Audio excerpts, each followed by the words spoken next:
Hello everyone, we are going to continue with inequalities, the last lesson before the review, and we're going to start with warm-ups of just some of the more difficult solving inequalities, so you get lots of practice before that assessment on coming up soon. So could you pause the video and please try these problems to see how you do on solving inequalities with fractions. Alright, let's see if I can break this down for you. See how you did. This one, pretty simple. It was plus 8, so we had to subtract 8. We had a fraction as a coefficient, so I knew that I had to multiply by the multiplicative inverse to leave me with 1n. So 1/6 times 6 over 1. So remember, multiplicative inverses are just the reciprocals. So that canceled. And since I multiplied by 6 on one side, I needed to do it on the other. I did not have to reverse my symbol because I was not multiplying by a negative number. All right, this one a little bit more complicated, and again the number didn't turn out so nicely. I did it different than in notes yesterday. I decided to use the distributive property, but because these didn't seem too bad of fractions, I went in and changed to a common denominator. So here my negative 2/3, I changed to the common denominator that had a 6. So 3 times 2 is 6, 2 times 2 is 4. So now I change my negative 2/3 to a negative 4/6 right here. So now I have common denominators that I can combine like terms. So negative 4/6 minus 1/6 is a negative 5/6 x. And then from there I solved. It was minus 12, so I had to add 12 to both sides. And I was still left with my fraction coefficient, so I knew I needed to multiply by the reciprocal, or that additive inverse, as a way to get my x to have just a 1 as a coefficient. And because I multiplied by negative 6/5, I had to do the same thing over here. 19 times a negative 6 is a negative 114.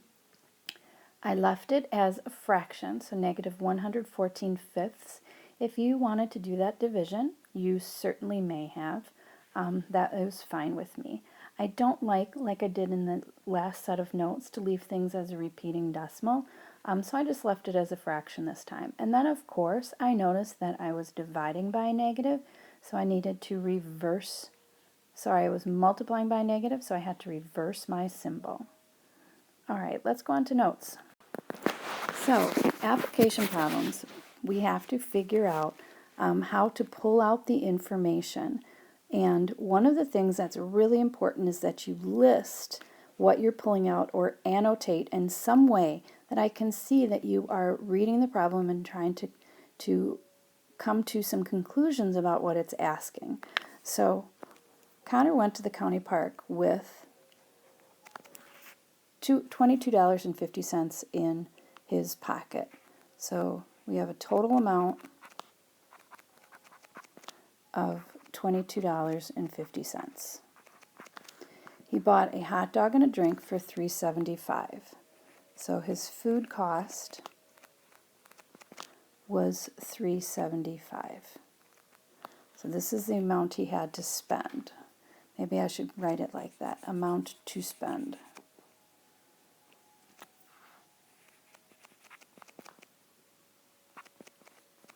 Amount to spend.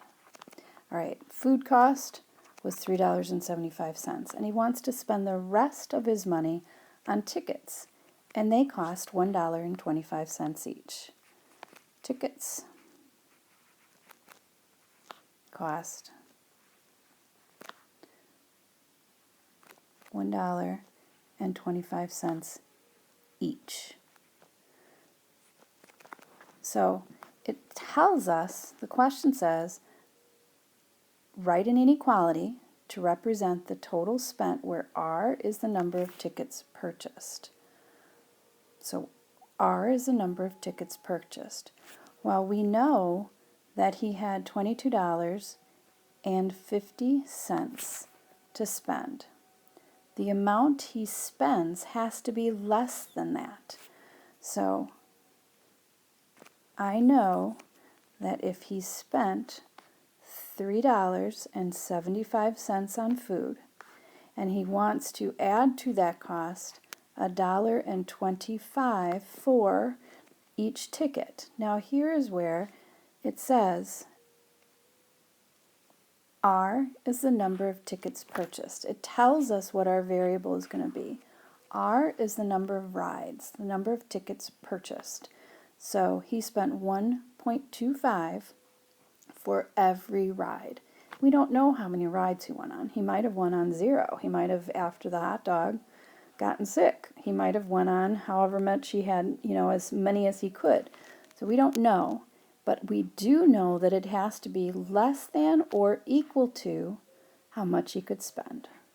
$22.50. So that's our inequality. So he wants to use this inequality to determine whether he can purchase 10 tickets. It says use substitution to show whether he will have enough money.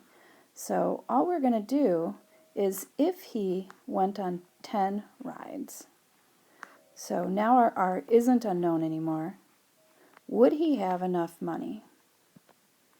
So that's $3.75 plus 10 times $1.25 is $12.50. Is that less than or equal to $22.50? 3.75, we're going to add to that $12.50. It absolutely is less than. So yes, he would have enough money.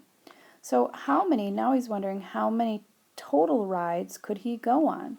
So this is where we're going to solve for our unknown.